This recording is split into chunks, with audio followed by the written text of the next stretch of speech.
What's up, and welcome to another edition of Locked On NBA, the biggest stories with the local experts. I'm your host, Jackson Gatlin, also host of Locked On Rockets right here on the Locked On Podcast Network. Today, we'll be chatting with Rylan Stiles of Locked On Thunder, as Josh Giddey has now become the youngest player to record a triple-double in NBA history. Just how good has Josh Giddey been to start his rookie campaign? We're going to get there after a quick message from our friends over at betonline.ag, because BetOnline would like to wish you a happy new betting year as we continue our march to the playoffs and beyond. BetOnline remains the number one spot for all the best sports wagering action for 2022. New year and a new updated desktop and mobile website where you can sign up today using promo code Locked On for a 50% welcome bonus on your very first deposit. Again, that's promo code Locked On, LOCKEDON, for a 50% welcome bonus on your very first deposit. From football, basketball, hockey, boxing, UFC, even your favorite Vegas casino games, don't wait to take advantage of all the amazing offers available for 2022. BetOnline is the fastest and easiest way to wager on all of your favorite sports. BetOnline, where the game starts. Joining us now is Rylan Stiles of Locked On Thunder. Rylan, Josh Giddey became the youngest player in NBA history to ever record a triple-double. He has bumped LaMelo Ball out of that placeholder position, and subsequently he actually bumps LeBron James out of being in the top 5 youngest players to ever record a triple-double. He had 17, 13, 14, 4 steals last week. Look, I'm going to be completely honest with you right now. I thought Giddey was a bit of a reach in this past year's draft. And I'm not alone in that assumption. But in your eyes, has he been worse, as good, or even better than you expected coming into this season?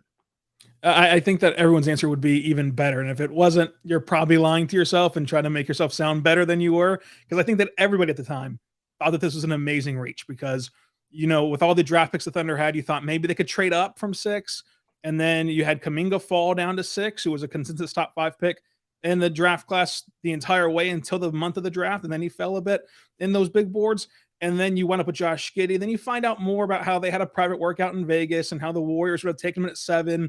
And then it kind of made more sense along the way. But the ability to impact this game right away and to play at the level he's playing at right now is very surprising. And he looks like a solidified blue chip prospect. And he looks like the second best player on this team right now. And so to already have that happen for him at 19 years old, turn 19 in October, and be the guy that gets these triple doubles that he got last week and a double without even scoring, just showing his impact that he has on the floor, even where he can't get it going offensively in the sense of points. He can go out there and get rebounds and assists, and he's an elite inbounder randomly. It's pretty interesting to watch him inbound the ball. I think that watching him impact the game and also seeing his upside in other areas, you have to be just floored with how well it's turned out and how well it's panned out. And you look at the draft, who was picked behind him that you would have rather had right now? As with the data that we have right now in the NBA, I think that Josh Giddey was the pick there, and Sam Presti got it right. Even at the time I said, hey, he better get this right, because I did not necessarily agree with it at the time, but Sam Presti was right again. Every time, when he's got so many insane passes that you watch. And also I will shout out Rylan. I think it's funny. You go from the triple double king in Russell Westbrook to another player who may be flirting with quite a few triple doubles over the course of his career as it progresses on. But some of the passes that Josh Giddey throws, I mean, just the degree of difficulty on them, how wild they are. He's got some jaw-dropping passes. And I want to know from your perspective, like, what is the craziest pass you've seen him throw so far this season?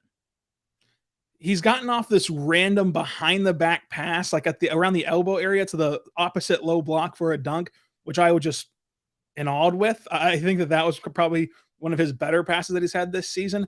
And the interesting part about Giddey is that he doesn't always need to make those fancy passes. Like, he has a ton of them. You can already go watch a 10, 12-minute highlight film from just his NBA clips of him making fancy passes, and we are not even in February yet. But he's not a player that lets that kind of limit his game. Some players, whenever they have that ability to make fancy passes, they always hunt the highlight pass. Josh Giddey can also make the basic pass, and so it helps him limit his turnovers a bit. Even as a rookie with a high usage rate, he started every game of his NBA career, and he only turns the ball over about 3 times per game, which for a rookie is not bad at all, especially whenever he's going to be the second creator and second lead ball handler. And he's played games without SGA where he is the number one and only source of offensive production in the sense of facilitating and playmaking. I think that with Josh Giddey and SGA's pairing together, the future is pretty bright in Oklahoma City, and we'll see how it all pans out long term. What's the biggest area of weakness right now that you can identify for Giddey that he needs to work on as we kind of, progress and move into now, about basically like the back half of the remaining part of this NBA season? I think it's the shooting for sure. You look at his 3-point percentage right now, he's shooting about 26% from beyond the arc, about 35% in the corner. With his playmaking ability, and he has an incredible floater that he can get to, and off of that comes playmaking as well for other players. If he can force a defense to respect his 3-point shot and to play him up close, he has that switch of the gear with the speed with the ball where he can get by defenders and he can get to the rim, and from the rim make those cuts, passes the backdoor cuts and find open players around the rim or drive and kick like SGA does. If he can just make you respect his 3, we have to pick him up earlier and pick him up sooner, he can really take off and be a transcendent talent offensively. Surprisingly, his defense has not been bad. Like, he's been all right defensively, and you can tell that his size helps that a bit. And this Thunder organization's done a good job of breeding defensive players. So you would imagine that they'll continue that track record with Josh Giddey. But as far as the shooting goes, Josh Giddey's already said, hey, this offseason, he's got to change his shot. Mike Wilkes has been working with him to change his shot.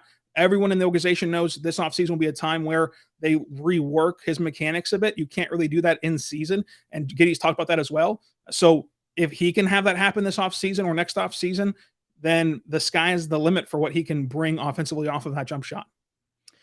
SGA, you mentioned him briefly a moment ago, just talking about, that's the lead dog for this Thunder team, right? Shai Gilgeous-Alexander, he's having another, solid year, although I will say that the efficiency numbers have waned a little bit compared to last season. But is there, Rylan, a worry at all in your mind that SGA may not, have the desire to stay long-term throughout this Thunder rebuild, given the fact that he's had kind of a taste of some of that success, the playoffs, much earlier in his career? Obviously, that first stint with the Clippers, then the, Chris Paul-led Thunder team, the first campaign there. Is that a concern at all, or is it kind of premature to be worried about that at this point? Yeah, I'm a big fan of the fact that the NBA has a ton of drama. And so in my opinion, you don't need to go looking for NBA drama. It'll find you. And as of right now, Sam Presti, Mark Dagnott, and SGA have also the correct things, that he is beautifully aligned. Has been the buzzword for the organization. Mark said it, Sam said it, SGA said it. They are beautifully aligned with each other's plans for this organization long term. He signed that max deal that had 0 opt-outs as well this offseason. It sounds like SGA will give this organization a chance to show that they're truly building something special here and that they can get this off the ground sooner than later. I think that in this world of player empowerment and player movement, you can never be too comfortable. But as of right now, there's no reason to believe that SGA wants out of Oklahoma City. The organization has been incredibly transparent with him, and that he knows every step they're going to make, and he knows why they're making the decisions that they make. And so it seems like right now everything's okay in Oklahoma City. And if they can hit on this next draft and they can cash in some draft picks for a big trade, then everything will continue to be solid, solid footing for SGA and the Thunder organization. So it looks good right now. Cash in draft picks. That sounds very anti Sam Presti. No, I kid. But the next guy that I want to ask you about really quick is Aleksej Pokusevski. He was a guy that I felt like had a lot of hype surrounding him, a lot of buzz, especially from Thunder fans. And, it feels like he's seemed to have regressed a bit this year. Like he, was starting last season, not starting this year. The numbers are down across the board. What's going on with Poku? What's going on with Poku is that the Thunder are no longer just in this mode of, hey, let's throw these 18-year-olds out there and not care. Because like last year, they just didn't have any other options. They just didn't have anything else to do, especially as you trade George Hill and you shut down Al Horford, and then SGA gets hurt for the last half of the year. They had nowhere else to turn. And so this year, they're able to take Poku and make him play NBA basketball. Last year, you just had to put him on the floor. There was no other option. But you can see that they're really slow playing him. And so the lack of minutes, the lack of opportunity has stunted his stats growth. But watching him play every night, he has been growing as a player, even though it's not showing up on the box score, on Basketball Reference, or even on the highlights, because he's no longer doing those wacky Poku things and being on Shaqting a Fool every single night. He is having to play a more balanced and mature style of basketball, and it's not fun. It's not as fun as last year, right? These 7 minutes of him just being disciplined and doing the right thing, aren't as wacky as a 7-footer last year, looking like Bambi just was being born and on the floor and waddling around and not really knowing what to do. This year, it's more contained and more, kind of measured approach to his game than last year, but he has been getting better. It's just in a limited sample size, and they're not just throwing him minutes anymore. They're making sure his minutes count and being meticulous with when they use him and not just kind of letting him make mistakes and learn from those mistakes. He is having to play a more disciplined style of basketball, and it creates less Twitter hype, but it creates more actual tangible basketball kind of success and improvement. Sam Presti's name already popped up once here in our little discussion, Rylan, but how we're about a month away from the NBA trade deadline. How active are you expecting the Thunder to be at this year's trade deadline? I think that the Thunder will be as active as the rest of the NBA is. And so I think that the NBA will dictate how active OKC is. They already made a move to clear up a roster spot. And what they're going to do is utilize that extra roster spot to take on bad contracts in a 2-for-1 deal. And so they have all their draft picks that they want. They're operating about $23 million under the salary cap floor. They want to take on all of your bad contracts. They want to eat all that money and in turn get more assets, whether that be a draft pick, whether that be a flyer on a young player. They're going to be in facilitation mode more so than acquisition mode or selling off mode. Their only real options to sell are Muscala and Giddey-Williams. While they're two really good players and two veterans that every contending team should want, that's not really going to be the headline news around the NBA if they get traded. So really where the Thunder can make a big impact is helping you get a star somewhere else by taking on bad money because they're so far under the floor, and in the process getting a nice first-round pick or a couple quality second-round picks, whatever it is. It doesn't really matter what it is because they have the money to do it. So they can just take on bad deals and get something in return. So likely a third team facilitator helping to kind of grease the wheels probably for two other teams really looking to make a splash at the deadline, right? Yeah, I would be surprised if like a Ben Simmons trade happens and the Thunder aren't involved because they're one of the only places that will just willingly take on terrible money because that's just how they're going to utilize this cap space.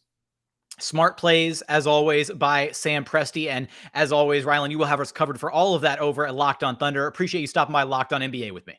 Thanks for having me.